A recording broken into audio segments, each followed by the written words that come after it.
আপনি যদি একজন ইউআই ইউএক্স ডিজাইনার হতে চান তাহলে এই 6টি ল আপনাকে জানতেই হবে যেগুলো সফল ডিজাইনাররা ইউজ করে। নাম্বার 1, জ্যাকবস ল।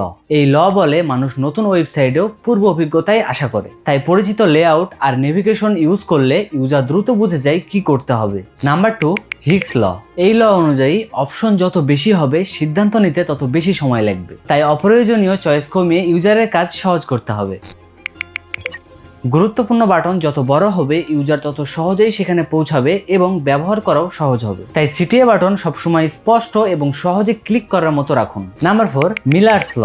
মানুষ একসাথে অনেকগুলো তথ্য মনে রাখতে পারে না, তাই তথ্যগুলোকে ছোট ছোট অংশে ভাগ করে উপস্থাপন করতে হয়। Number 5, aesthetic usability effect. কোনো ওয়েবসাইট বা অ্যাপ দেখতে যদি সুন্দর, পরিষ্কার আর গোছানো হয় সেটিকে আমরা অনেক সময় ব্যবহার করতেও সহজ মনে করি, আর এই ব্যাপারটিকেই বলা হয় অ্যাস্থেটিক ইউজিবিলিটি ইফেক্ট। আর সবশেষে আছে ভন রিস্টর্ফ ইফেক্ট। অনেক কিছুর মধ্যে যেটা আলাদা সেটাই সহজে চোখে পড়ে, আর এটাই ভন রিস্টর্ফ ইফেক্ট। তাই গুরুত্বপূর্ণ বাটন বা ইনফরমেশনকে ভিজুয়ালি আলাদা করুন, তবে বেশি হাইলাইট করলে ইফেক্টটাই নষ্ট হয়ে যাবে। এই ল বা থিওরি শুধু জানলেই হবে না, এগুলোকে রিয়েল লাইফ প্রজেক্টে কিভাবে অ্যাপ্লাই করতে হয় সেটাও শিখতে হবে। তাই আপনি যদি চান এমন একটি কমপ্লিট লার্নিং জার্নি, তাহলে ওয়েলকাম ইউরোপিয়ান আইটির AI and income focus UI UX design কোর্সে।